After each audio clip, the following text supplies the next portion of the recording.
UFC Fight Night Vegas 107, Blanchfield versus Barber. Full card predictions, starting from the early prelim opener to the main event. Let's get right into it. It's pretty bad cards. I'm going to try to make it quick.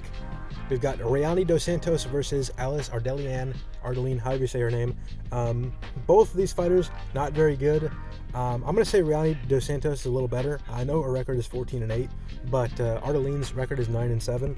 And a couple of dos Santos' most recent losses are a split decision loss to Puja Tamar and a split decision loss to Talita Allan Carr. And I think she arguably won against Talita Allan Carr. So I think she's probably just a better fighter. Is she going to finish Ardelean? Probably not. Is she going to be a future champion? Definitely not. But I think she's good enough to beat Alice Ardelean, who I don't think is that good. Next fight up the card. This one's super short notice. This fight got made, I think, today. Bolaji's opponent dropped out. He's fighting now Michael Aswell, however you say his name. Maybe a good prospect, 10-2, pretty clean looking record. Coming off a win a couple months ago. I'm going to pick Bolaji to win this, just because I think he's fought better competition. Now, it should be noted that Michael Aswell's only two losses are to Yadier Del Valle, or De Valle, who just won in his debut a couple weeks ago. And Bogdan Grad, who's also in the UFC now, made his debut a few months ago, I think at UFC 312 maybe. And both those guys have looked pretty good recently. It's just Michael Aswell's taken this fight on a really short notice. Bolaji, I think, is pretty solid. Vegas has him as minus 360. I don't know about all that. But I don't think Bogdan Grad is that good. I don't think, we don't know how good Yadier Del Valle is going to be. But I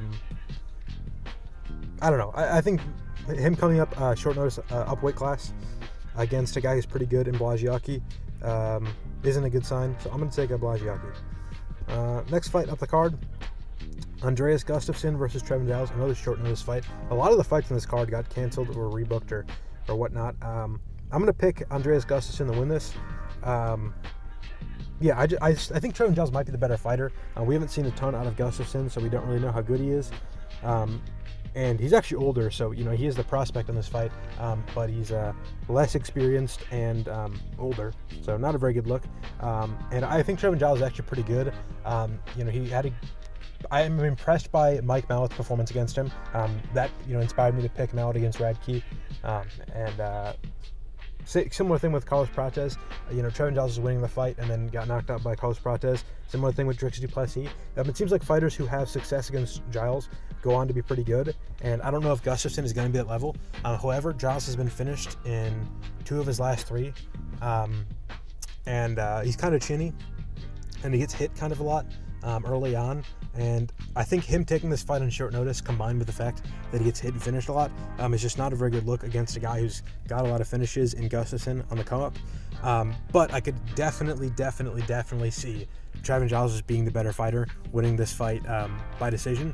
But he also could, gas out. He's got like a kind of gas tank dependent style of fighting. He does a lot of like bouncing and stepping, in and out at like the end of his range. If he gasses out, which he took this fight on short notice for, I could see that definitely happening.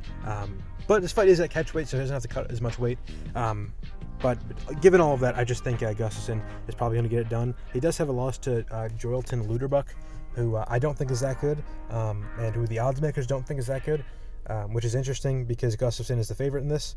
But I think the short notice, a lot of people are taking that into account and just picking Gustafsson. So I'm going to do the same. Next fight up the card, Jordan Leavitt versus Kurt Holobaugh. I'm going to pick Jordan Leavitt. I just think he's the better grappler. Kanan Kruszewski, the forgotten fighting nerd who went 0-2 in the UFC and got cut, had a pretty decent performance against Kurt Holobaugh. He arguably could have won that fight. He had a lot of good positions, like from stuffed takedowns and from reversals, and just being the better grappler in general. And he kind of gave up those positions by doing dumb shit like pulling guillotines or jumping over the back. So I think if Leavitt gets similar positions, he'll have better success. And I don't know if Leavitt is as good as Kruszewski is on the feet, but I don't think Kurt Holobaugh is that much better than Jordan Leavitt on the feet, and I also don't think Kurt Holobaugh is good enough and in his prime enough to finish Jordan Leavitt on the feet. And I just think Jordan Leavitt's actually pretty solid fighter. And he's much younger. He's 9 years younger than Kurt Holobaugh. And Kurt Holobaugh had a pretty good performance in his last against Alexander Hernandez a couple months ago.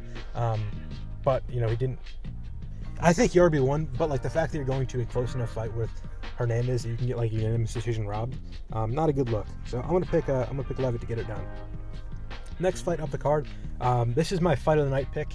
Actually, this is my prediction for this fight. I think it's going to be a very good fight, but I don't think it's going to get fight of the night, either because like the main or co-main or one of the fights later on the card will be a pretty good fights, and not a lot of people are going to watch this one. So for some reason, the UFC will pick a main card fight that isn't as good as the fight of the night, which they do a lot on these Apex cards, or the main event's just better or something like that. But not the main event, the co-main.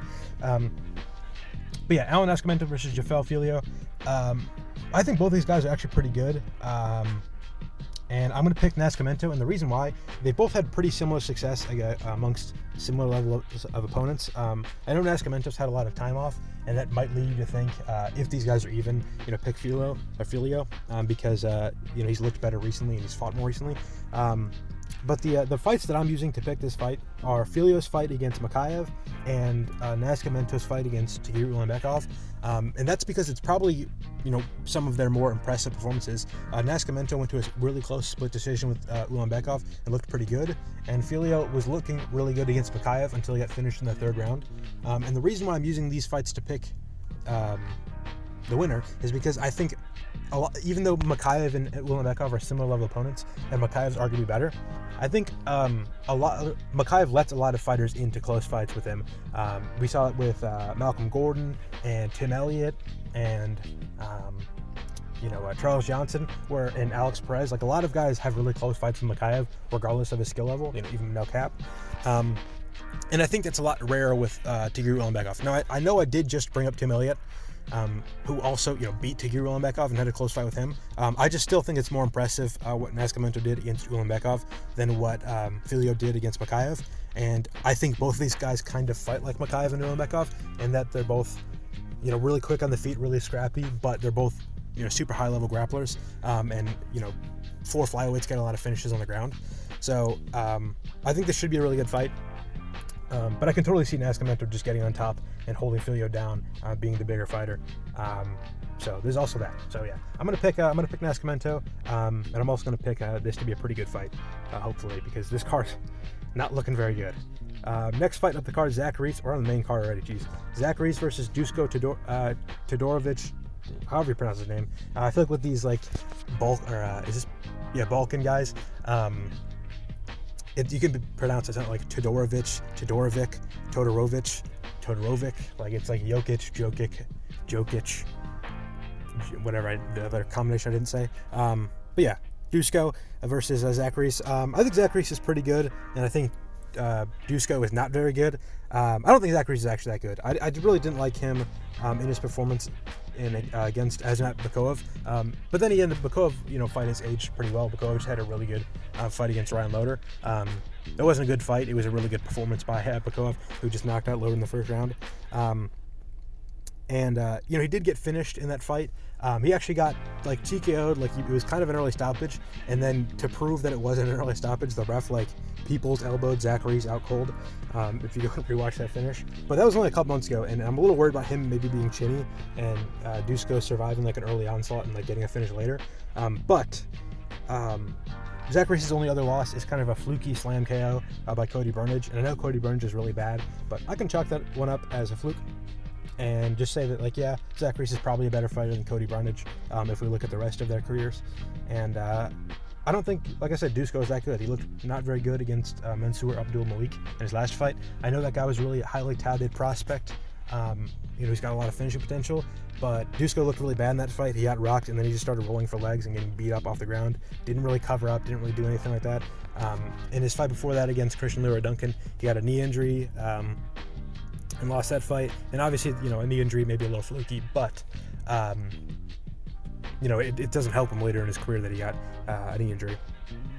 And he just doesn't have that many good wins. His last win was to Jordan Wright. If Jordan Wright is who I'm thinking of, I'm pretty sure that's the guy that lost to sorry, I'm trying not to go on like a big tangent, but I'm pretty sure if Jordan Wright's the guy I'm thinking of, that's the guy that lost to Ian Gary. All right. Nope, different guy. Okay, what's that guy's name? Something like Jordan Wright.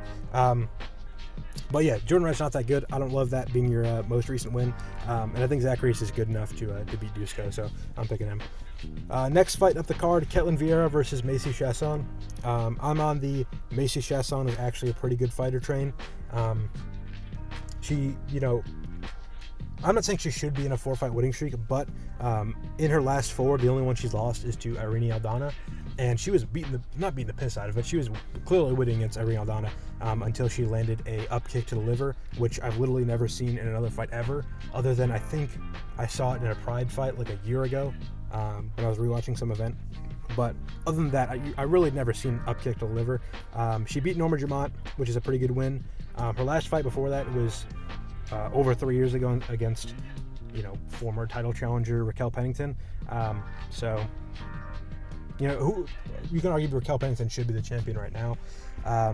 She looked good against Pani Kianzad. She was looking good against Mara Buenasova. Not as good as I thought she might look, but it was a pretty close fight. And then I think she landed a good elbow, and that opened up a cut, and that got the fight stopped. And I just think she's better than Ketlen Vieira, who I haven't been super impressed with. Ketlen Vieira, close fight with Raquel Pennington. I don't love that. I know it happened to Chiasson too, but Chiasson's fight with her was like a year earlier. I also don't think...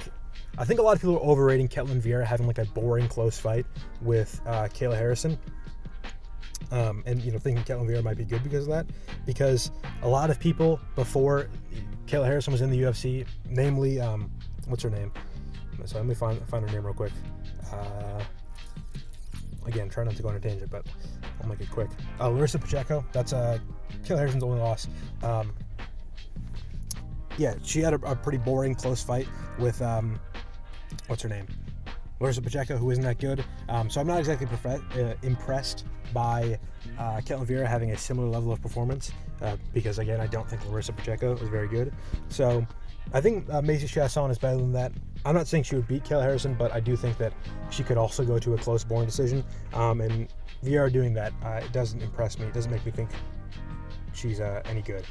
She's basically known for having close fights with like people that fighters that people think are good, like Miesha Tate, Holly Holm, Raquel Pennington. So I'm not impressed by that. I think Chiasson's looked pretty good in her recent fights. She's looked like she can get a finish or two, which is rare nowadays in the women's division. So I'm picking her. Next fight up the card, Dustin Jacoby versus Bruno Lopes.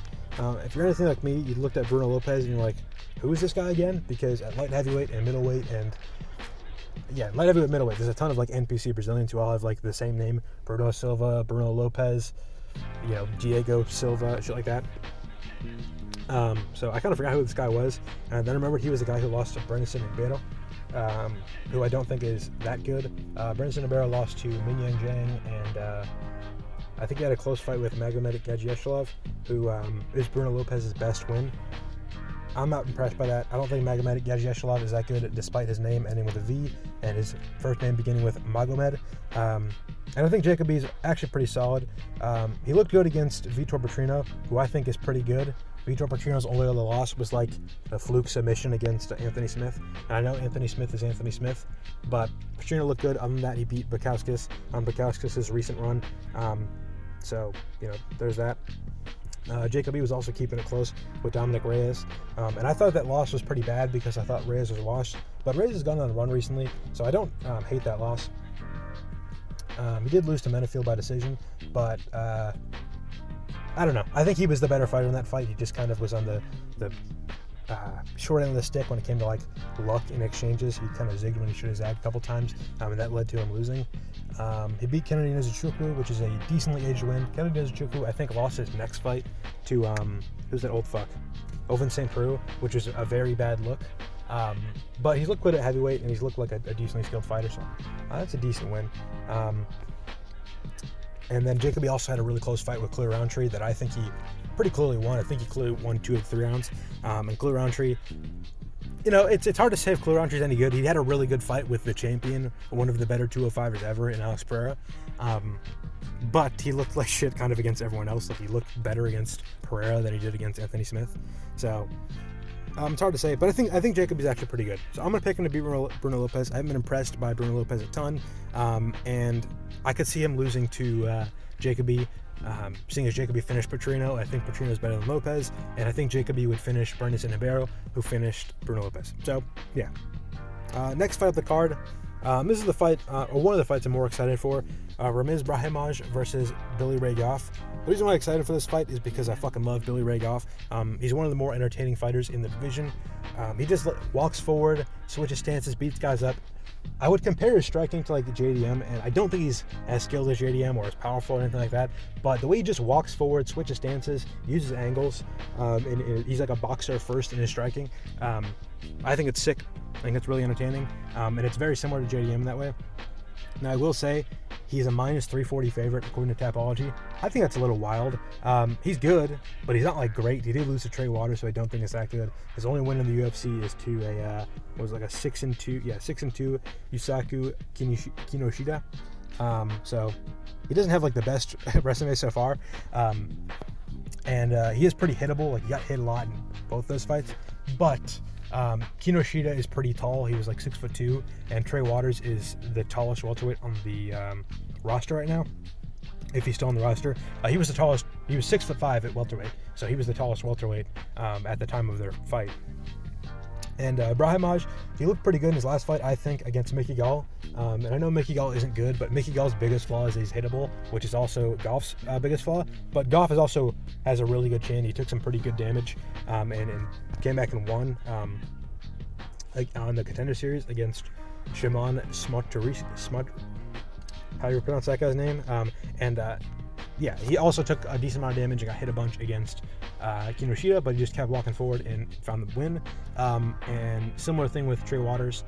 He just kept walking forward through damage, and I think he arguably won that fight, but he survived and he didn't get finished. And I think that's Brahimaj's way of winning, is just catching Goff on a punch, similar in the way that he did to Mickey Gall. But yeah, I think Brahimaj looked improved in the Mickey Gall fight, and I think that some of his losses aren't that bad. Like the one where his ear fucking exploded. I'm not going to hold that against him, but he did lose a decision to Court McGee, so I am going to hold that against him. I'm picking Goff. Next fight up the card, Mateusz Gamrot versus Ludovic Klein. I'm picking Gamrot. I really think he's being underrated here. I think the odds should be farther apart. Klein is good, but he hasn't been great so far in the UFC. I'm going to go through his resume real quick. Let's see. His last fight was against Roosevelt Roberts. He won that fight, but Roosevelt Roberts isn't that good. He was a minus 1,000 favorite, and it was a pretty close fight. I mean, I don't think he arguably could have lost, but he arguably, like a really bad judge could have given it to Roosevelt Roberts, which you don't want to see when you're going against like a top 5, a guy who's just in the top 5 in Mateusz Gamrot. Looked good against Moises. I don't mind that performance, especially going against Gamrot, who's a pretty good grappler too. But Moises, is he really even that good? Like, he lost to Jared Gordon, he got chinned. He lost to Bobby Green. I mean, his best moments are like taking down Islam and then having like close fights with a couple other like decent grapplers. But I don't know. I'm not that impressed. Ludovic Klein finished AJ Cunningham, but I don't think AJ Cunningham is that good. He beat Ignacio Bahamondes, but Bahamondes was pretty young, and he's a pretty good stylistic matchup for Bahamondes. Went to a draw with Jai Herbert. I don't love that. Jai Herbert is not that good anymore. I know this was a couple years ago, but kind of still stands. He beat Mason Jones, which I think is actually a really good win. I know Mason Jones got cut after that loss, but Mason Jones' only other loss was to Mike Davis, and I think he got completely robbed by Mike Davis and pretty clearly won that fight. And then Mason Jones has gone undefeated since his fight to Klein. He went on like I think a 3 or 4 fight run in Cage Warriors, and then came back and just had a really good performance against Jeremy Stevens. But like Ludovic Klein, split decision with Devontae Smith, who's not very good. Not the guy on the Eagles, but the guy in the UFC, I guess. Lost to Nate Landwehr, got finished. Not the best performance, kind of gassed out, didn't look very good. Lost to Michael Giordano. This is going kind of a bit far back in Ludovic Klein's career. But got a couple performances I don't like, and I think Gamrot's actually like top level pretty good. I know Gamrot has a little bit of a problem where he goes to close fights with everyone. Like I think someone said, I think it was like Jack Slack, was Gamrot would go to a split decision with Habib, and he would also go to a split decision with a fucking lamppost. But It is kind of true. I think he got robbed in his last fight, but I also think he kind of robbed RDA in his fight before that. But I just think he's like a perennial top 5 guy, or not top 5, but like a top 8 guy. I don't think Klein's quite there yet. Gamrot goes to a really close fight with Dan Hooker's in the top 5, and Armin Sarukian is in the top 5, and Jalen Turner's in the top 10 or whatever. And Ludwig Klein goes to a close fight with Roosevelt Roberts and Jai Herbert and Nate Landwehr. I don't think those guys are nearly at the level of Gamrot and his competition, so I'm picking Gamrot. Main event, this one's going to be a real stinker. This is Blanchfield's 3rd consecutive 5-round fight, and her last 2 were so fucking boring. It is crazy that anyone who watched those fights would be like, give her another one, give her another 5-round fight, which makes you think that no one watched the fucking fights, which doesn't surprise me because they did suck dick. I'm picking Blanchfield. She's just pretty solid at grappling, and I haven't been impressed with Barber's grappling so far. Even though she blew out her knee against Roxanne Modafferi is a really shitty fighter, and she still beat Macy Barber. And I think you should be able to beat Roxanne Modafferi if you're going to beat Blanchfield, even if you only have one leg. She also got held down and kind of pretty easily out-grappled by Andrea Lee, which I didn't love, and Ketlen Chukagian also had decent success just holding Barber up against the cage, and that fight was forever ago, and she hasn't fought since then. Blanchfield did look bad against Manon Fior, like really, really bad. Couldn't get the grappling going at all, but she had, in her next 5-round fight against Nami Yunus, she started off similarly, like she couldn't get the takedowns going, she was getting outstruck on the feet and kind of just denying the grappling. But in rounds 3, 4, and 5, she was able to find the takedowns and hold Nami Yunus down to get the win.